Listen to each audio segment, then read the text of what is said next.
Bonjour à toutes et à tous, nous allons voir comment multiplier des fractions ensemble. Nous avions déjà revu la règle dans la première vidéo. Pour multiplier deux fractions, rien de plus simple, on multiplie les deux numérateurs et les deux dénominateurs ensemble. Nous avions également vu ces deux exemples.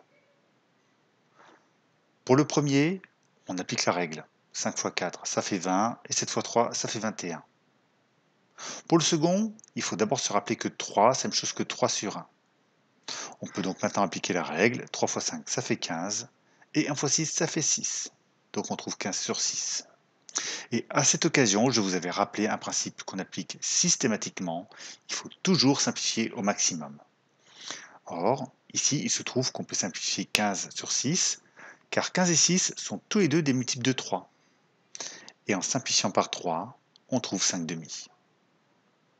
Alors au passage, j'attire votre attention ici. Vous voyez, on a fait des produits avant de les défaire pour pouvoir simplifier. On a donc fait quelque chose d'inutile et vous allez voir ça dans l'exemple qui va suivre. On va s'arranger pour ne plus faire ça. Bien. Dans cet exemple, on arrive vraiment dans un calcul de niveau quatrième, notamment du fait des facteurs négatifs. Bien. Si on applique la règle, on se rend rapidement compte que ça va être compliqué. Il faut calculer 14 fois moins 25 et moins 9 fois 21.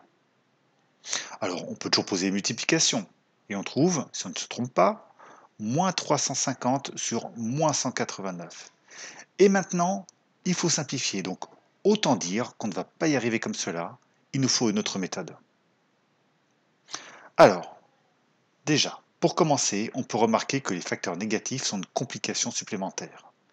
Or, on peut se débarrasser de ce problème des signes en appliquant une règle que vous avez déjà vue. Il n'y a que des multiplications et des divisions, donc il suffit de compter le nombre de facteurs négatifs. Ici, il y en a deux, donc le résultat sera positif. Et on n'a plus de signes dans les calculs. Je rappelle que s'il y avait eu 3 facteurs négatifs, le résultat aurait été négatif. S'il y avait eu 4 facteurs négatifs, le résultat aurait été positif, etc. etc. Ensuite, on s'est rendu compte en faisant le calcul que c'est difficile, voire carrément impossible de simplifier après avoir calculé. Donc, et c'est le plus important ici, on va essayer de simplifier au maximum avant de calculer. Il faut repérer si des nombres sont dans la même table de multiplication au numérateur et au dénominateur.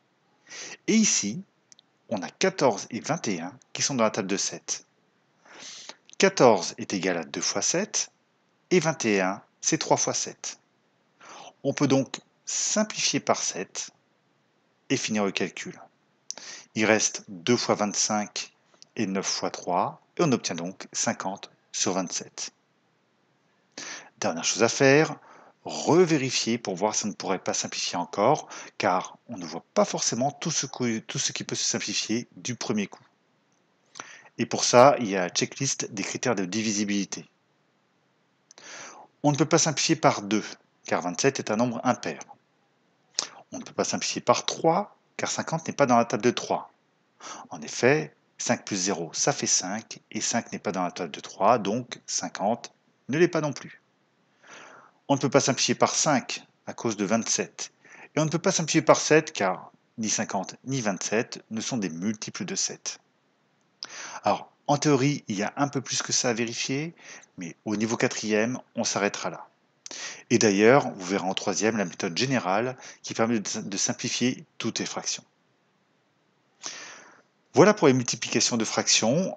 Dans la prochaine vidéo, nous verrons comment diviser par une fraction.